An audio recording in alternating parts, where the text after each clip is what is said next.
Bienvenidos al bosquejo de la lección de la escuela sabática. Vamos a repasar la lección número 9, que tiene como título El segundo viaje del apóstol Pablo, el segundo viaje misionero del apóstol Pablo. El texto clave de la lección de esta semana se encuentra en Hechos 18, 9 y 10, y allí dice lo siguiente: no temas, sino habla y no calles, porque yo estoy contigo y nadie pondrá sobre ti la mano para hacerte mal, porque yo tengo mucho pueblo en esta ciudad. Qué lindas palabras que Dios le dio a Pablo.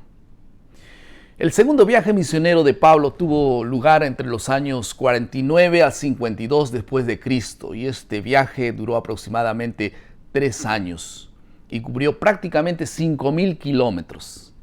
En este tiempo fueron plantadas 4 iglesias principales: la iglesia de Filipos, Tesalónica, Berea y también la iglesia de Corinto.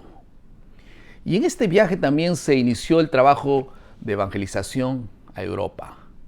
El libro de Hechos, el capítulo 15 y el versículo 36 dice que el propósito de este viaje fue, en primer lugar, reanimar a las iglesias que habían sido establecidas durante el primer viaje misionero de Pablo. Y en segundo lugar, era para poder dar a conocer los acuerdos que fueron tomados por los apóstoles en Jerusalén, principalmente para ponerlos en práctica. Hechos 16, 4. Bien, entonces ahora Pablo y Bernabé estaban listos para poder emprender el segundo viaje misionero y debían hacerlo juntos, pero tuvieron un desacuerdo que terminó separándolos. Entonces Bernabé llamó a Marcos y fueron a Chipre, y Pablo y Silas fueron a Asia, dice la Biblia. Y en ese viaje misionero ellos entonces comienzan recorriendo la península de Anatolia y pasan en primer lugar por Derbe y después a Listra. Allí en Listra se detienen porque en ese lugar ocurre la elección de un cristiano piadoso llamado Timoteo. Y nosotros vamos a tocar en la lección de esta semana 2 asuntos y vamos a desarrollarlos sistemáticamente. En primer lugar, vamos a hablar sobre el llamado de Timoteo, y en segundo lugar vamos a hablar sobre la conducción del Espíritu Santo. Son 2 temas grandes en la lección de esta semana. El primer asunto entonces, el llamado de Timoteo. Durante esos años, un joven creyente llamado Timoteo había había madurado lo suficiente como para dejar su familia y unirse a los fieles colaboradores para toda la vida. Y a pesar de no ser circuncidado, Timoteo conocía las escrituras que desde la niñez había aprendido. Según de Timoteo 3:15, ustedes recuerdan ese texto.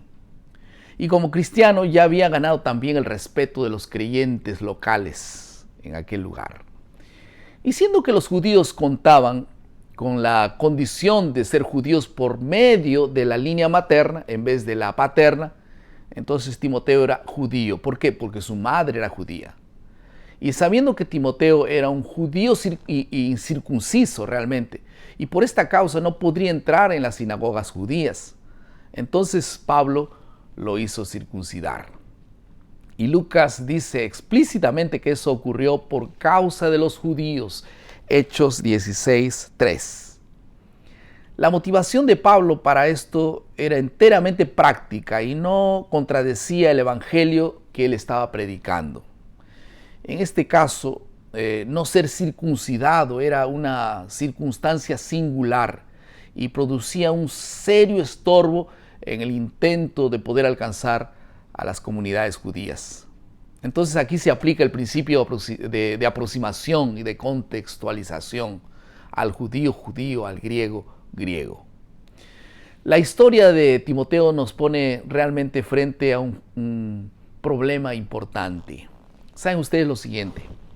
El diablo siempre luchó contra todo aquello que Dios establece y tergiversa todo lo que Él ofrece.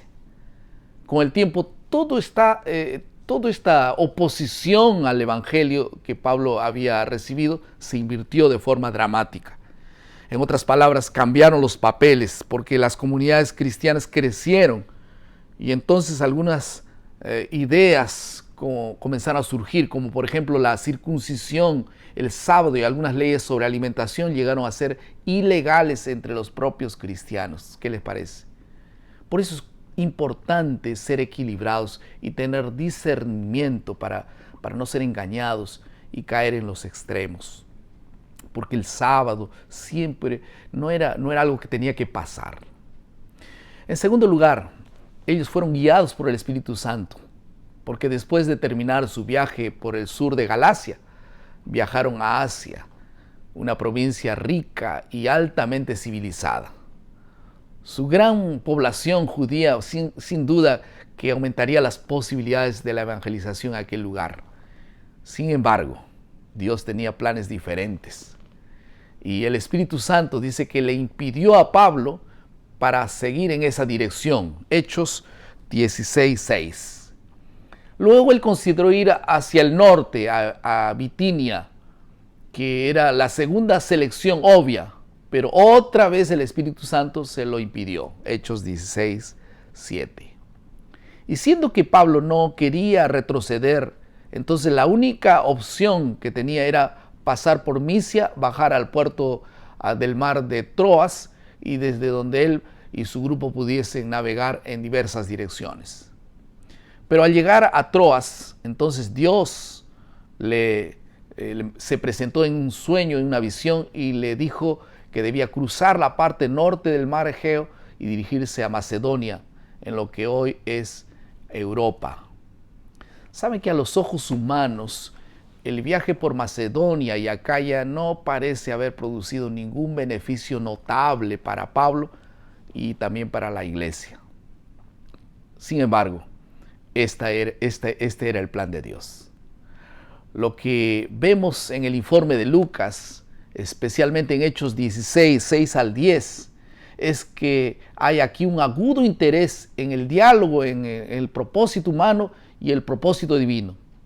Indica que los testigos de Jesús también deben soportar pacientemente la frustración de sus propios planes a fin de descubrir la oportunidad que Dios les presenta. Esta es la gran lección: los planes de Dios y los planes humanos. Algunas aplicaciones al final de esta lección. En Hechos capítulo 26, 19, Pablo expresa: no fui rebelde a la visión celestial.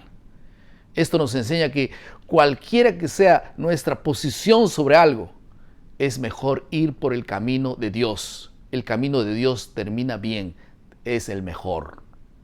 En segundo lugar, Dios permitió que estas heridas que Pablo recibió en Filipos fuesen curadas y proporcionó alivio psicológico y físico a la tortura producida. Esto quiere decir que Dios usa su poder para poder establecer límites al sufrimiento. Amén por esto. En tercer lugar, el sufrimiento puede servir para fines superiores, pero es transitorio. La gloria de Dios y con Dios será eterna. Amén. Que Dios te bendiga y pueda ser un misionero en las manos de Dios. Vamos a orar.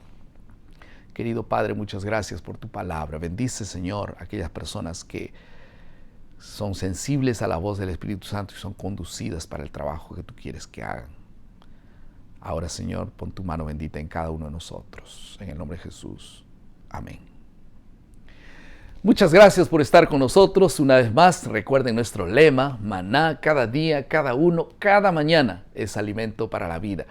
Que Dios te bendiga.